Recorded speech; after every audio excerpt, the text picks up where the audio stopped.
اللہ اکبر۔ بسم اللہ الرحمن الرحیم۔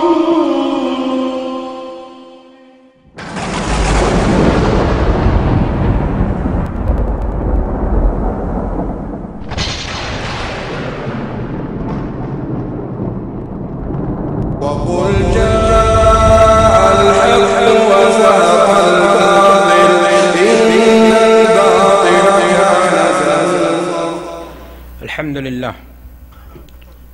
الحمد لله نحمده ونستعينه ونستغفره ونؤمن به ونتوكل عليه ونعوذ بالله من شرور أنفسنا ومن سيئات أعمالنا من يهده الله فلا مضل له ومن يضلل فلا هادي له وأشهد أن لا إله إلا الله وحده لا شريك له وأشهد أن محمدًا عبده ورسوله أما بعد فإن خير الحديث كتاب الله وخير الهدي هدي محمد صلى الله عليه وسلم وشر الأمور محدثاتها وكل محدثة بدعة وكل بدعة ضلالة وكل ضلالة في النار. قال الله تعالى في القرآن المجيد: أعوذ بالله من الشيطان الرجيم بسم الله الرحمن الرحيم وننزل من القرآن ما هو شفاء ورحمة للمؤمنين. وعن عبد الله بن مسعود رضي الله تعالى عنه أن النبي صلى الله عليه وسلم قال: إن الرقية والتمائم والتولى شرك. رب اشرح لي صدري ويسر لي أمري واحلل عقدة من لساني يفقهوا قولي. سبحانك لا علم لنا إلا ما علمتنا إنك أنت العليم الحكيم. رب زدني علما رب زدني علما رب زدني علما. محترم سامعین، پروگرام میں شریک خواتین، بیٹیاں، مائیں اور بہنوں، عزیز بچوں، ماہانہ پروگرام حسین مجلس اور اس کے لیے موضوع منتخب کیا گیا ہے جھاڑ پھونک، تعویذ گنڈا، جادو ٹونا، اس کی شرعی حیثیت کیا ہے؟ موضوع بڑا اہم ہے کیونکہ ہر خاص و عام کی ضرورت ہے، خرد و کلاں، چھوٹا بڑا کوئی بھی ہو، ہر کسی کی یہ ضرورت ہے. اور اس موضوع کی اہمیت اس وقت اور زیادہ بڑھ جاتی ہے جب سماج اور معاشرے میں دیکھنے میں یہ آتا ہے کہ بعض ایسے افراد، بعض ایسے لوگ جو صحیح العقیدہ ہیں، جو تعویذ گنڈے کو، پلیتے کو، جادو کو، ٹونے کو، دھاگوں کو لگائی ہوئی گرہیں جس میں ہوتی ہیں، ان تمام کو حرام اور باطل سمجھتے ہیں. وہ جب ان کی اپنی ذاتی کوئی مشکل پیش آ جاتی ہے، ان کے اپنے کوئی گھر کا مسئلہ سامنے آ جاتا ہے، تو وہ اس گناہ میں لپت ہو جاتے ہیں اور مجبوری کا وہ بڑی سادگی سے بیان کرنے لگتے ہیں. آسانی لفظوں میں اگر کہا جائے، آسان لفظوں میں، تو وہ آسانی کے ساتھ، سادگی کے ساتھ جہنم کے خریدار بن جاتے ہیں. اپنی ایمانی غیرت کا کیا کر ڈالتے ہیں؟ سودا کر لیتے ہیں. موضوع کی اسی اہمیت کے پیش نظر یہ حسین مجلس منعقد کی گئی تاکہ یہ بتایا جا سکے کہ جھاڑ پھونک کے نام پر، تعویذ گنڈے کے نام پر ہمارے معاشرے میں جو بہت ساری جادو، علاج، ٹونا کے نام پر بہت ساری چیزیں ہیں، اس میں کیا جائز ہے اور کیا ناجائز ہے، تاکہ حق واضح ہو اور ہم اس پر عمل کر سکیں اور باطل کو بیان کیا جا سکے تاکہ ہم اس سے کیا کر سکیں؟ اجتناب کر سکیں. اللہم ارنا الحق حقا وارزقنا اتباعہ وارنا الباطل باطلا وارزقنا اجتنابہ. اے اللہ، حق کا حق ہونا ہمارے لیے واضح کر دے اور اس کی اتباع کی ہمیں توفیق دے دے، اور باطل کا بطلان واضح کر دے اور ہمیں اس سے بچنے کی توفیق عطا فرما.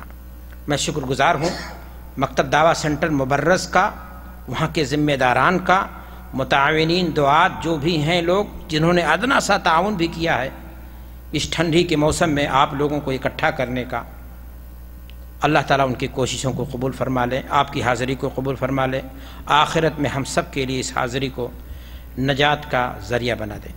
دینی بھائیوں اور دوستوں، بر صغیر، ہند و پاک، بنگلہ دیش، نیپال، ہمارے ملکوں کا سچائی یہ ہے کہ حالت جو ہے وہ یہی ہے کہ دیہات کون کہے، شہر میں بھی ڈھنگ کے ہاسپٹل آپ کو نہیں مل پائیں گے جہاں انسان اپنی بیماری کا آسان اور سستا علاج کرا سکے۔ لوگ ہاسپٹل کے گیٹ پر دم توڑ دیتے ہیں پیسہ نہ ہونے کے ناطے، لیکن ایک چیز آپ کو بڑی آسانی کے ساتھ ملے گی، شہر کے ہر نکڑ پر، ہر چوراہے پر، ہر گلی پر آپ کو جادوگروں کا، شعبدہ بازوں کا، دجالوں کا، فریبیوں کا، نجومیوں کا، کاہنوں کا جتھا بڑے پرکشش اعلانات کے ساتھ آپ کو ملے گا، جو ایسے ایسے اعلانات کے ساتھ آپ کے سامنے ہوتے ہیں۔ اپنی محرومیوں کو آپ دور کیجئے، عشق و محبت میں ناکامی ہوئی ہے تو آپ ہماری خدمات کو حاضر ہم ہیں، آپ ہماری خدمات کو حاصل کیجئے۔ بیٹا نہیں ہے تو آئیے ہم سے تعویذ لے جائیں اور آپ کی یہ مانگی مراد بھی کیا ہو جائے۔ نوکری چاہیے، ان کے پاس کاغذ کے ٹکڑے پر ہر چیز کا علاج موجود ہے، وہ چند منٹوں میں آپ کو پڑیا بنا کر کے دے دیں گے، اور آپ کو یہاں تک کہتے ہیں کہ عشق و محبت میں اگر ناکامی ہوئی ہے تو اس میں بھی کامیابی کی ضمانت دیتے ہیں۔ اعلان میں یہ بھی ملے گا کہ 40 سال کے آزمودہ عامل سے ملیے، جنتر منتر تنتر سے اپنے آسیب، اپنے کالی گھٹاؤں، بلاؤں، فلانے کو کیا کریے، دور کریے۔ اس قسم کے اعلانات کے ساتھ، پرکشش اعلانات کے ساتھ موجود ہوتے ہیں، جہاں پر ضعیف العقیدہ انسان مسلمان جا کر کے اپنا ایمان اور عقیدہ کیا کرتا ہے، گما بیٹھتا ہے۔ اور مشکل اس وقت اور زیادہ بڑھ جاتی ہے جب پروفیشنل انداز سے یہ دھندا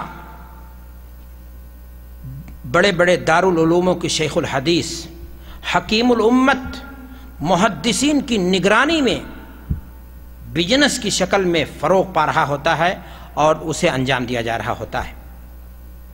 میں نے آپ سے پہلے ہی کہا کہ آخر یہاں پر لپت کون لوگ ہوتے ہیں جن کے ہاں ایمان اور عقیدے کی کیا ہوتی ہے، کمزوری ہوتی ہے، کمی ہوتی ہے۔ صحیح العقیدہ مسلمان جلدی سے جا کر کے وہاں گمراہ نہیں ہوگا۔ حقیقت یہی ہے کہ یہ لوگ کچھ نہیں کر سکتے ہیں، اسباب کا مالک اللہ ہے، بیماری اور شفا اس کے ہاتھ میں ہے، ان کے ہاتھ میں کوئی چیز نہیں، یہ کسی کی قسمت نہ بنا سکتے ہیں نہ بگاڑ سکتے ہیں۔ ہاں ایک کام ضرور کریں گے کہ بڑی آسانی کے ساتھ آپ کی گاڑھی کمائی کی دولت اپنی جیب میں، وہ سب چیزوں کا حل رکھتے ہیں لیکن اپنی مشکل کا حل نہیں ہے، یہاں تک کہ انہوں نے دنیا کمانے کے لیے فریب کی چادر اوڑھ رکھی ہے اور دنیا کو جو ہے دھوکہ دیتے ہیں، اور لوگوں کے درمیان، میاں بیوی کے درمیان تفریق اور لوگوں کے درمیان انتشار اور جدائی اور کیا کیا کی تعویذ بنا بنا کر کے بیچتے ہیں۔ میرے بھائیو اور دوستو، میں نے آپ سے کہا کہ یہ مصیبت، یہ بلا ہمارے یہاں، ہمارے سماج کے اندر بالکل ہے، تو آخر اس میں سے کیا جائز ہے اور کیا ناجائز ہے، ہم اس کو جاننے کی کوشش کرتے ہیں۔ شروعات کرتے ہیں جھاڑ پھونک سے۔ قرآن مجید کی جو آیت کریمہ ہم نے آپ کے سامنے پڑھی ہے، اللہ تعالیٰ اس آیت کے اندر یہ ارشاد فرماتا ہے کہ وَنُنَزِّلُ مِنَ الْقُرْآنِ مَا هُوَ شِفَاءٌ وَرَحْمَةٌ لِّلْمُؤْمِنِينَ۔ ہم نے قرآن مجید کو نازل کیا، اس کی آیات میں اللہ نے جہاں ہدایت کی تاثیر رکھی ہے، بھٹکے ہوئے انسانوں کو راہ ہدایت پر لا کر کے ڈالنے کی تاثیر ہے، جہاں اس کے اندر روحانی بیماریوں کا علاج ہے، دلوں کے زنگ کو دھلنے اور صیقل کرنے کی صلاحیت ہے، وہیں اللہ تبارک و تعالیٰ نے قرآن آیات میں شفا بھی رکھی ہے، اور وہ شفا جسمانی بھی ہو سکتی ہے، بیماریوں کی بھی شفا ہو سکتی ہے۔ اور علماء نے اس کا ایک مفہوم یہ بھی بیان کیا ہے۔ اللہ تعالیٰ قرآن مجید کی ایک دوسری آیت کے اندر ارشاد فرماتا ہے قُلْ هُوَ لِلَّذِينَ آمَنُوا هُدًى وَشِفَاءً۔ اے نبی آپ بتا دیجئے کہ قرآن مجید جہاں ہدایت کا نسخہ کیمیا ہے، وہیں وہ شفا لما فی الصدور بھی ہے، سینوں کے اندر جو گندگی ہے کفر، ضلالت، شرک کی روشنی میں صورت میں، ان کے لیے جہاں وہ تریاق ہے وہیں اللہ تبارک و تعالیٰ نے اس کی آیات میں تاثیر رکھی ہے، بیماریوں کا اس میں کیا ہے، علاج بھی موجود ہے۔ صحیح بخاری کی روایت ہے، سورۃ الفاتحہ کا نام فاتحہ کیوں رکھا گیا؟ آپ کو معلوم ہے کہ اوپننگ دی قرآن ہے، لیکن اس کا ایک نام اللہ کے نبی صلی اللہ علیہ وسلم فرماتے ہیں وما یدریک انہا رقیہ، کہ تمہیں کیا خبر یہ جھاڑ پھونک کی صورت ہے۔ کسی بھی بیماری میں، کسی بھی پریشانی میں اس کو پڑھ کر کے دم کیجیے، اللہ کے حکم سے آپ کو اس میں کیا ملے گی؟ شفا ملے گی۔ ابن قیم رحمہ اللہ بڑے عالم ہیں، وہ بیان کرتے ہیں، خود اپنا ذاتی تجربہ بیان کرتے ہیں کہ میں مکہ میں تھا اور اس زمانے میں مجھے بیماری لگ گئی، اور مکہ میں اس زمانے میں اتنا میڈیکل اور طب ڈیولپ نہیں تھا۔ کہتے ہیں کہ میں پریشان ہوا، لیکن میں نے سورۃ الفاتحہ کو زمزم پر دم کیا اور اس کو پیا، اللہ کے حکم سے ہماری بیماری کیا ہو گئی؟ دور ہو گئی۔ اور میں نے اس نسخے کو بہتوں کے لیے تجویز کیا اور انہیں بھی اللہ کے حکم سے انہیں کیا ملا ہے؟ فائدہ ملا ہے۔ عائشہ صدیقہ رضی اللہ تعالی عنہ ام المومنین فرماتی ہیں کہ خود اللہ کے نبی جناب محمد رسول اللہ صلی اللہ علیہ وسلم جب بیمار ہوئے تو جبریل امین آئے اور آپ پر جھاڑ لگایا انہوں نے، بسم اللہ ارقیک من کل شر یوزیک من کل حاسد اذا حسد ومن شر کل عین، اور مختلف الفاظ میں ہے کہ اللہ کے حکم سے جبریل امین آئے تھے اور دعا پڑھ کر کے نبی صلی اللہ علیہ وسلم پر انہوں نے کیا کیا؟ دم کیا۔ حضرت رسول اکرم صلی اللہ علیہ وسلم کے بارے میں ام المومنین صدیقہ کائنات خود کہتی ہیں کہ آپ کا یہ معمول تھا کہ گھر میں کوئی بھی شخص، کوئی بھی بچہ اگر اس قسم کی کسی پریشانی میں اس سے دوچار ہو جاتا تو آپ سورۃ الفلق، قل اعوذ برب الناس اور قل اعوذ برب الفلق معوذتین یعنی پڑھ کر کے آپ صلی اللہ علیہ وسلم اس پر کیا کر دیا کرتے تھے؟ دم کر دیا کرتے تھے۔ عائشہ صدیقہ رضی اللہ تعالیٰ عنہ کرتی ہیں کہ خود اللہ کے رسول صلی اللہ علیہ وسلم جب مرض الموت میں مبتلا ہو گئے، آپ کے اندر طاقت نہیں رہی، تو میں خود آپ کے دستے مبارک میں پڑھ کر کے یوں پھونک مارتی تھی اور آپ کے دستے مبارک کو آپ کے دستے مبارک پر کیا کرتی تھی؟ پھیرتی تھی۔ اپنے ہاتھ کے مقابلے میں آپ کے ہاتھ میں برکت میں زیادہ تصور کرتی تھی۔ تو میرے بھائی اور دوستو، آپ نے دیکھا کہ خود اللہ کے رسول صلی اللہ علیہ وسلم سے بھی پڑھ کر کے دم کرنا کیا ہے؟ ثابت ہے۔ عائشہ صدیقہ رضی اللہ تعالیٰ عنہ کہتی ہیں کہ میں نے ایسا کام کیا۔ خود اپنا عمل بھی وہ بیان کرتی ہیں کہ ایک مرتبہ میں اپنے گھر میں بیٹھی تھی، کسی عورت کو جھاڑ لگا رہی تھی، دم کر رہی تھی، پھونک لگا رہی تھی، اور اسی بیچ میں اللہ کے رسول صلی اللہ علیہ وسلم گھر میں آ گئے تو آپ صلی اللہ علیہ وسلم نے دیکھا تو آپ نے کہا کہ عالجیھا بکتاب اللہ، اللہ کی کتاب کی آیات پڑھ کر کے اس پر کیا کرو؟ دم کرو۔ معنی یہ ہوا کہ قرآن مجید کی آیات میں اللہ نے شفا رکھی ہے، اور پریشانی کی گھڑی میں آیات کا انتخاب کر کے علماء نے اس کی تشریحیں کی ہیں۔ ان آیات کو خاص جگہوں پر خاص آیات ہیں جن کو پڑھ کر کے اگر دم کیا جائے تو اللہ کے حکم سے اس میں کیا ملے گا؟ فائدہ یقینی طور پر ملے گا، اللہ کا حکم جب شامل ہوگا۔ میرے بھائی اور دوستو، حضرت رسول اکرم صلی اللہ علیہ وسلم حضرات حسن و حسین جو آپ کے نواسے تھے، ان پر بھی پڑھ کر کے اللہ کے رسول صلی اللہ علیہ وسلم کیا کرتے تھے؟ دم کرتے تھے۔ یہ بات بھی ثابت ہے احادیث صحیحہ کے اندر۔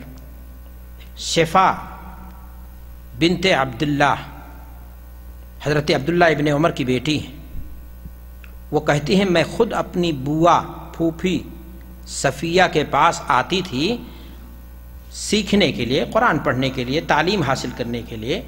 اللہ کے رسول صلی اللہ علیہ وسلم ایک دن آئے اور آپ صلی اللہ علیہ وسلم نے صفیہ کو مخاطب کرتے ہوئے کہا کہ جس طرح تم اسے پڑھنا لکھنا سکھا رہی ہو، کیوں نہیں سکھا دیتی ہو کہ پھوڑا پھنسی جو بغل میں نکل آتا ہے اس کا رقیہ کیوں نہیں سکھا دیتے ہو؟ وہ بھی سکھا دو اس کو۔ تو آپ نے دیکھا کہ اللہ کے رسول صلی اللہ علیہ وسلم تعلیم بھی دے رہے ہیں، خود کر بھی رہے ہیں، اور اگر کرتے دیکھ رہے ہیں تو اس کا اس بات بھی اللہ کے رسول صلی اللہ علیہ وسلم کرتے ہوئے نظر۔ حضرت عثمان ابن ابی العاص رضی اللہ تعالی عنہ خود اپنا عمل بتاتے ہیں کہ میں درد سے دوچار تھا، اللہ کے رسول صلی اللہ علیہ وسلم کے پاس گیا اور میں نے عرض کیا کہ اللہ کے رسول صلی اللہ علیہ وسلم مجھے شدید تکلیف ہے۔ تو آپ صلی اللہ علیہ وسلم نے فرمایا ضع یدک